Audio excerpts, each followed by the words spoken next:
and trying to explain dance therapy. And it usually has this look or feel of adjunct or alternative, just like dance would be. Even though it's so beneficial, people often see it as a hobby, a side thing, an interest. And the way in that I remember explaining it was, rather than terminating our clients when they can't speak anymore because the dementia is so advanced, that's when we need to rely on the arts. It's when we need to rely on the creative expressions. So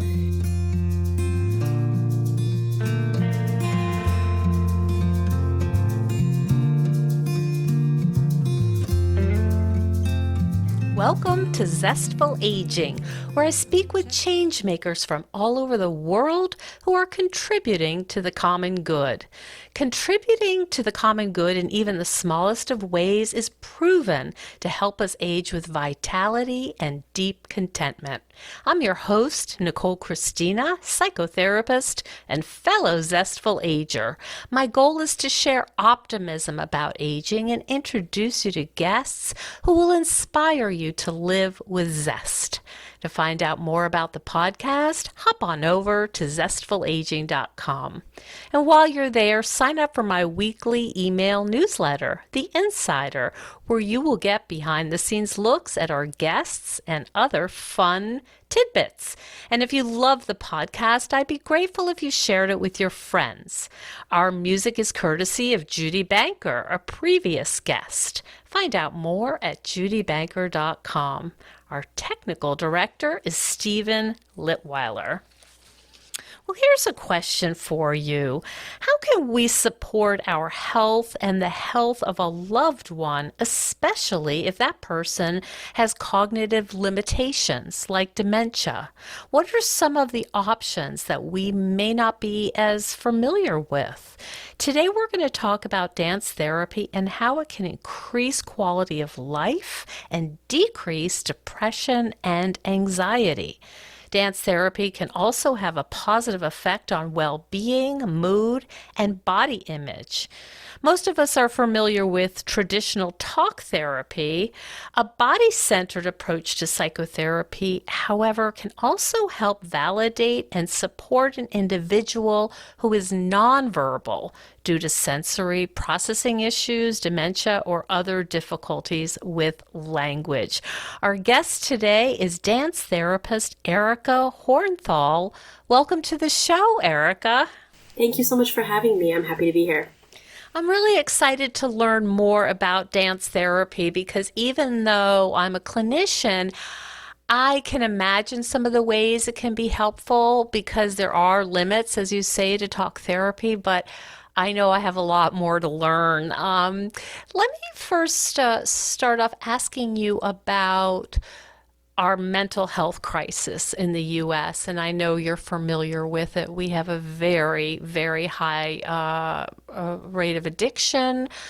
We have a high suicide rate. People are coming to therapists, as I'm sure you know, in droves, and we're really overloaded, I think, with the need, especially regarding COVID and some of the world events. How does dance therapy help people who are suffering from things like depression and anxiety?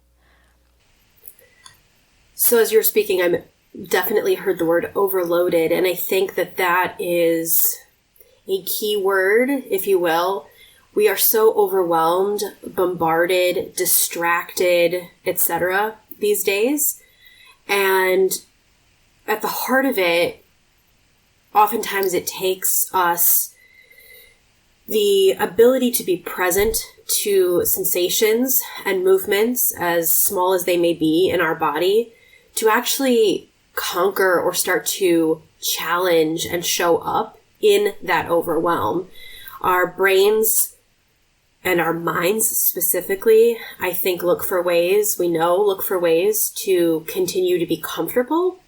And so to challenge how we're feeling, to sit in our emotions, to really look at the pains physically and emotionally as they show up in our body is not the easy thing to do. But I think it's the necessary thing to do at this point. It's not just because trauma, although I think a lot of people would agree that we're kind of in a collective trauma these days. But it's really looking at how we can tap into our inherent ability to communicate and how we can build a relationship with ourselves so that we can really show up for the people and the world around us. Can you give me an example of when somebody comes to you or comes to one of your classes? Where does one start? What's the first thing that you try to teach people? So it's really just like any, I guess, I say typical, though, what does that look like these days, right? Kind of what you would assume when you go to a psychologist or a psychiatrist or social worker, counselor. Depending on where the person is and how they're feeling in that day, we can sit and verbally check in and get an idea of how we're feeling, what's going on. If it's the first session, why the person is coming to therapy. And for others, they're there because language is not their first means of communication. They don't have the words to express themselves. They're not great with words, or like you mentioned in the introduction, they have some type of cognitive or developmental difference that prevents them from using verbal language to communicate what they're feeling and what's going on. So in that case, we might just start in the body. We might just start moving. I'm always open to bringing in some music or relaxing music so that there's this undertone in the room. Sometimes silence is scary, but it's really just like any therapist, I think, would approach a situation. It's really about meeting ourselves where we are. And so if we're not able to do that verbally, we need to do that physically, or again, through movement. And it really depends. It's going to look very different on the situation and the person, obviously, but sometimes it can just be an awareness. What I like to do first and foremost for clients is to just draw attention to sensations that they're feeling in that moment. If it's the first time we're meeting and we've gotten to know each other just a little bit, I like to guide clients through an assessment, if you will, that allows them to understand how they exist in their bodies. And so that might be looking at how they connect to time, how fast they move, how slow they move, connecting to space, how much space they take up in the room, how much space they take up in their bodies, or how little space they take up. It can be pressure or weight, how much weight we feel in our body. And that's not like a biological or physiological weight, but the pressure that shows up in our body, the tension. And so it's just little pieces of awareness, little tidbits, and really using movement as a metaphor to start to uncover how the way we exist in our body has everything to do with the way that we exist and function in the world. Mm-hmm. One of the common complaints, and I'm sure you are familiar with this, but with my clients is that they feel tremendous tension and tightness in their chest and shoulders. I hear that a lot. What would you do with that? So that is, I don't know about number one. It's definitely top five, right? Okay. And, I can definitely resonate with that myself because that's where I hold my tension. It really starts, I think if I'm really aware of it, it starts right between the shoulder blades. But if I'm not super tuned into that, what I do begin to notice is a very light lower headache, kind of like at the base of the skull, back of the neck. And that's usually because I have not paid attention up to that point on the pressure that I'm placing on my upper back or the posture that I'm taking on probably while I'm on telehealth or sitting at my desk. So, rather than go right for the stressors, what causes stress and why are you feeling stressed? Again, really focusing on those the physical manifestations. What does it look like? How does it feel? Sometimes I'll ask my clients if that part of your body could talk, what might it say? So again, things that aren't necessarily proprietary. A lot of psychotherapists are starting to use these techniques or have been using these techniques for a while. But the difference often is the ability for myself or other dance therapists to meet the client in their body with them, to kind of parallel what they're seeing or witnessing, to help them experience that, to move them through those stuck places. And so if the tension is really strong and like a frozen sensation, we can look for ways to kind of thaw that part of the body out. If it's feeling, again, that idea of weight or pressure, what would it look like to bring in elements of lightness or, expansion?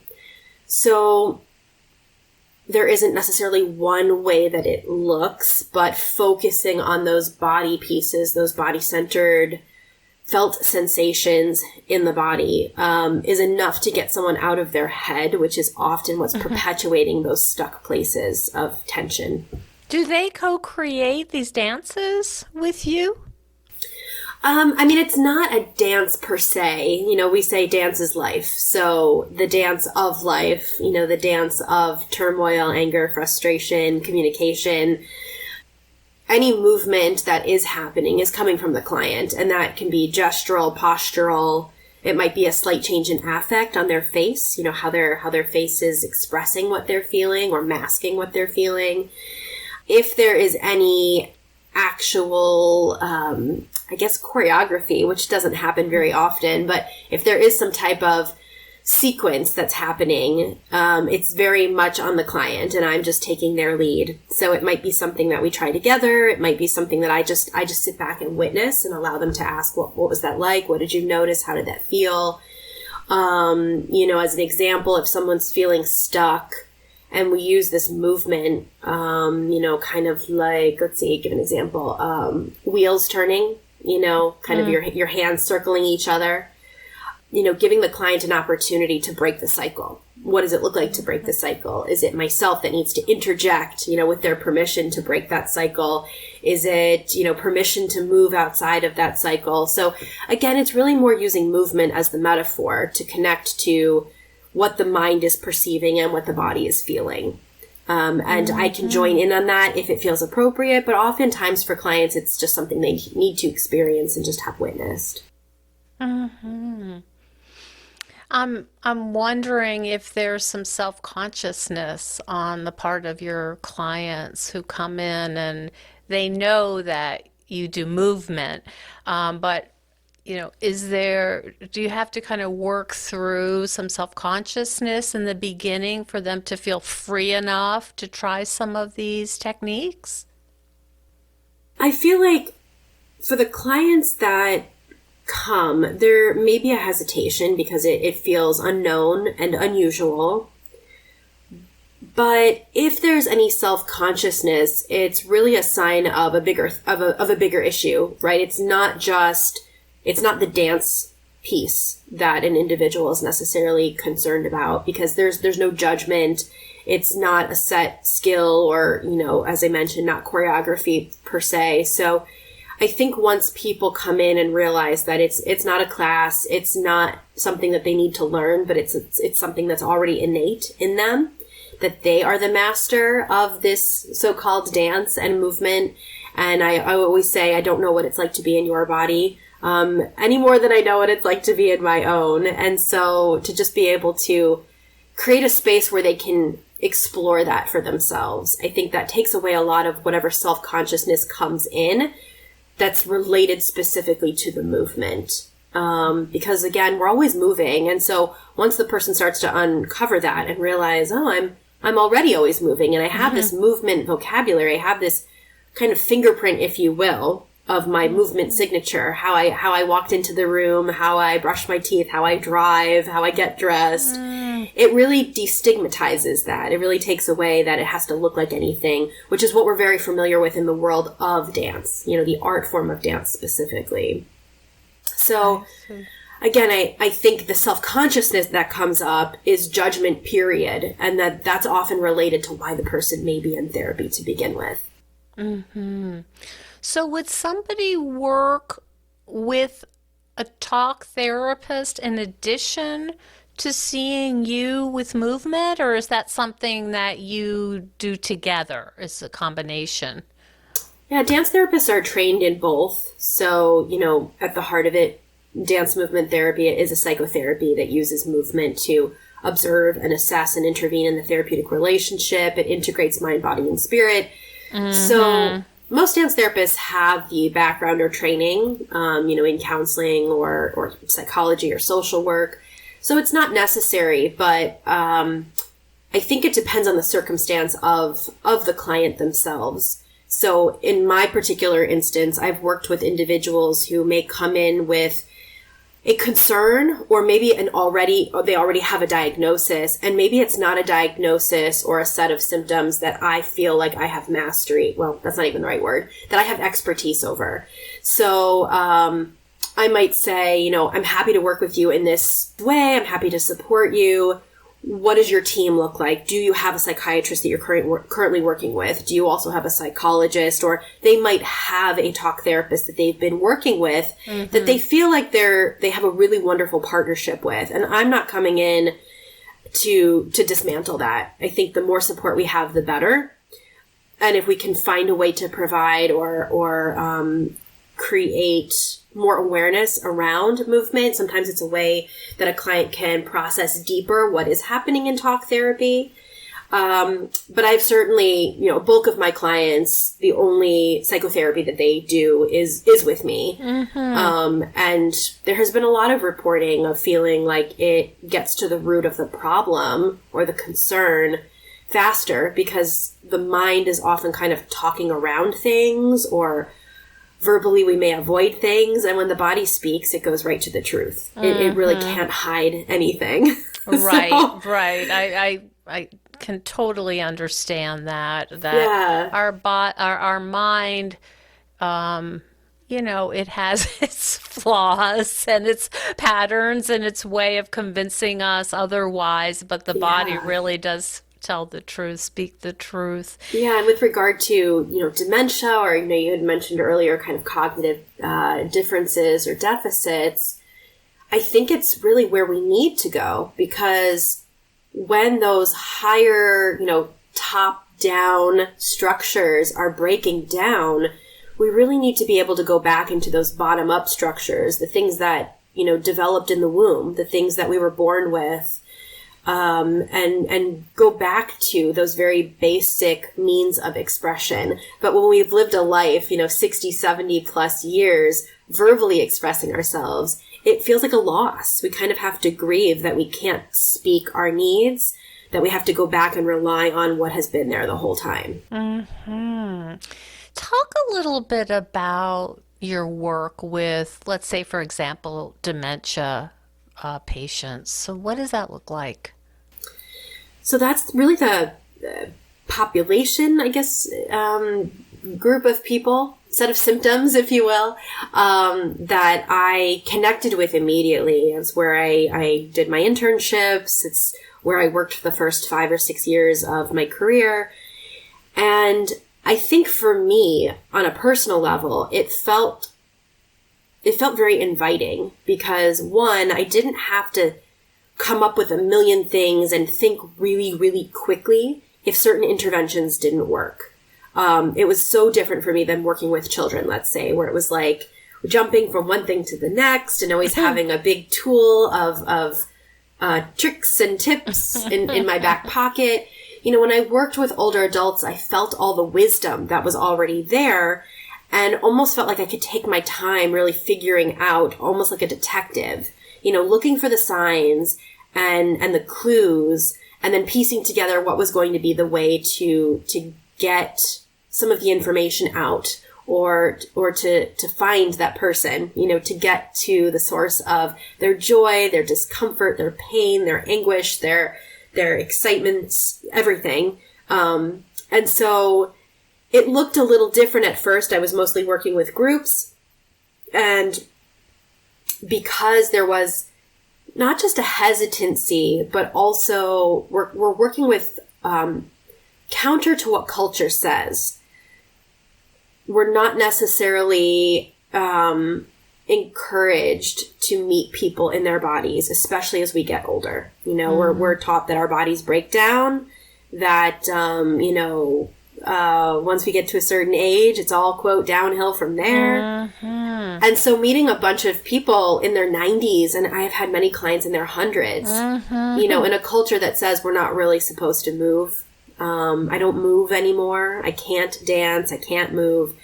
That's the hard hurdle. So I think for me, putting on music is the way through, because there's natural rhythm that comes out. Mm-hmm. And then I could easily tap into what I was seeing around the room. People moving their hands, clapping their clapping their hands together, moving their fingers, tapping their toes.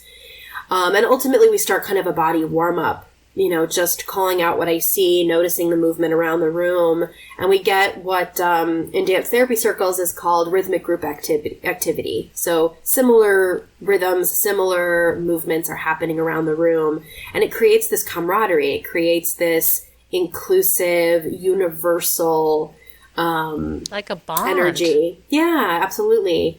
And what I found over time is that as we move, it really unlocks cognitive potential. So people that were, maybe not completely nonverbal, but weren't known to speak very much or had difficulty expressing themselves, or were very focused on going home, asking questions, very anxious, it dissipated because we were just meeting our bodies in the moment. We were tapping into those soothing rhythms, making connections around the room, and then people felt free and calm enough to actually say things, to comment and notice or have a memory. We're even able to create new memories, even if they're in the moment, but we're creating these sensory memories. And so we may not remember each other's names, but we come back and we have this familiar feeling. Mm-hmm. And then finding themes from there. Maybe a movement happens and someone says, oh, that looks like you're waving hello. Oh, that looks like we're sailing on a ship. And again, tapping into those metaphors so we can start to have conversations around, oh, what is it like to go on a trip? When was the last time you went on one? Sometimes it's a happy thing. Sometimes it's sad. So all of these emotions come up and we're able to process them together. And then using movement to as we warm up, we cool down, and then finding a way to bring cohesiveness and closure to the group. It almost reminds me of having a special kind of key that unlocks this potential. Yeah, I always say movement is the key that unlocks potential. I mean, obviously obviously that's funny. Obviously there are other things, like I mentioned, music. I'm a big fan of music therapy, art therapy. Yeah. I'm a little biased because I always say, you have to move to make music. So at the heart of it, movement is always present. It doesn't have to be dance, but movement is really what allows us to create, to express, to imagine. So it's the way in. I think so. Mm-hmm. And I've seen it. I've witnessed it. I remember when I was first starting off in my career, meeting with various program directors and clinical site directors, and trying to explain dance therapy. And it usually has this look or feel of adjunct or alternative, just like dance would be. Even though it's so beneficial, people often see it as a hobby, a side thing, an interest. And the way in that I remember explaining it was, rather than terminating our clients when they can't speak anymore because the dementia is so advanced, that's when we need to rely on the arts. It's when we need to rely on the creative expressions. So, music and movement and any way that we can help create and express and externalize our emotions is so important, because I like to say, just because we have nothing or can't speak, we have nothing to say, don't have the ability to speak, doesn't mean that we have nothing to say. Mm-hmm. We just have to, like you said, use that key to tap into the locked emotions, right? How do we get to those emotions if someone can't tell me, I don't feel this or I feel that? Have you really witnessed people sort of blossoming through this process, Erica, that you have clients who come and were not able to express, and through this process it sounds like pretty transformative? Absolutely. I've experienced it myself. I see my own therapist. She happens to also be a dance therapist. And I think it never ends. There's always something more to learn. There's always something more to uncover. If I feel like I have nothing to say in that moment, then we just go into the body and just notice, like, well, what's your body saying? What is it feeling right now? And there's always something more to explore. So I notice it in myself, but I see it with clients too. And I feel like it's not always the transformation, right? Or just, we talk about growth and our healing journeys, but it's oftentimes seeing who that person is for the first time and them seeing themselves for who they really are for the first time. Our egos are out of the way, or we try to keep it at bay, where we really tap into this authentic person, this authentic spirit, and the core. Exactly. And sometimes our bodies mask that. Our body, like we said, our body speaks the truth, but if our minds and our bodies have conditioned us to exist a certain way in the world, then our body is going to show up that way. So if I take on a very closed posture, but who I am deep inside is a very open, loving, warm person, movement therapy is a way to finally uncover that, is a way to transform so that we can really finally be who we want to be, who we're meant to be, and create that catalyst, that transformation. So absolutely, I've seen incredible transformations, and sometimes it's quick, sometimes it takes many years, but I think my favorite is when people come in and don't even realize how much they've changed. It's just their new way of being, and just kind of saying, like, I don't know if you remember, but a few years ago you said this, or, I remember seeing that, and the look on their face, like, wow, that feels like a different life. It feels like looking into the past. Like, that's not really who I am anymore. And it's so interesting to notice how the body changes in relation to that. I see.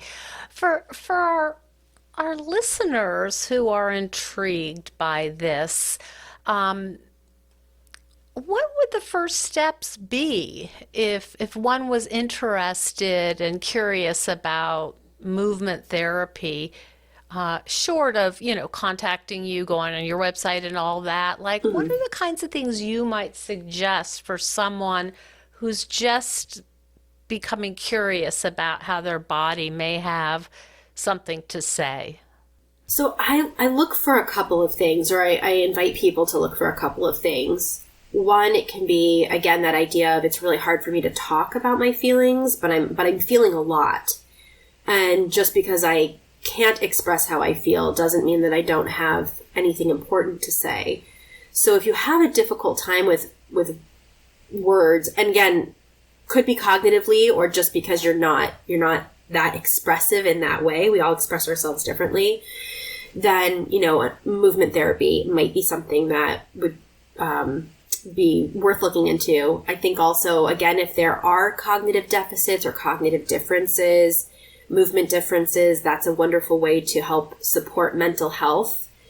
And, for individuals who are experiencing a lot of physical symptoms, but they're not medically explained.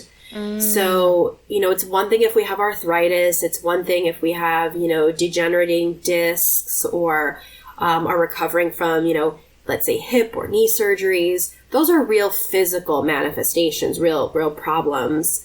But if you feel like I have this pain and there's no physiological reason for it, I've had the MRIs, I've had the scans, and I'm also feeling the weight of that overwhelm, or I have years of, mental health concerns or grief and loss that I haven't addressed, again, some type of trauma. I think that's when something like movement therapy, or what more people are familiar with these days, is like a somatic therapy. I think that's when it's most beneficial, and that's something people should begin to explore, because those pains and aches and sensations are the body's way of telling you that something is misaligned. It's trying to get your attention, and oftentimes no amount of speaking will uncover that. You really need to go into the source in a safe, supported, trauma-informed way. That makes a lot of sense. Where can people find out more about your work? They can visit my personal website, which is ericahornthal.com. My practice is Chicago Dance Therapy, so there's a website for that as well, which is chicagodancetherapy.com. But there's a plethora of resources on both websites. My information is listed if people want to contact me directly. And that's usually a good place to start. Gives you a little bit of information. There's some videos and articles that people can start to read. And, if things resonate for them, then they can always go from there. And you do some telehealth work, is that correct? Yes, through COVID, still very much doing telehealth. I am not one of those therapists that will be continuing it if I don't need to. Not your favorite, huh? Not my favorite. But, a lot of people don't realize that even movement therapy is still accessible through telehealth because, again, it's really about resourcing your own body, not necessarily watching or following anyone else's. So, yes, telehealth is still happening. It's a great alternative if, someone can't make it in person. But I also have an in-person practice when possible, so. Understood. Thank you so much for talking to us today, Erica, about movement therapy and dance therapy. My pleasure. Thank you for having me. Thank you so much for joining us on Zestful Aging. If you like the podcast, please share it with some of your friends. If you think decluttering could help you feel better and you could use a little assistance with that, check out the online course I've developed with professional organizer and designer Carrie Luderin. It's called Too Much Stuff. And Too Much Stuff is different from other courses or articles or guidance you may have used up. We give you clear steps to deal with the clutter and the tools to help you face the overwhelming feelings and the emotions that come up when we're going through our clutter. And a lot of those emotions are just feeling anxious or guilty or just basically flooded with a lot of different confusing feelings. The course is really practical. It's realistic. The lessons are short and punchy, and they're really manageable. We're not trying to set you up for some long exploratory, super in-depth, burdensome experience. We want something really helpful for you right now. We all need help with our anxiety. So being surrounded by more calm and less chaos can really help. So now's a good time to clear out the clutter so we can focus on what's really important in our lives. So find out more at zestfulaging.com. You'll see more about this under the web courses tab. If you have any questions, just shoot me an email at zestfulaging@gmail.com. Thanks so much. And stay tuned next week for another interview with a fascinating and inspiring guest.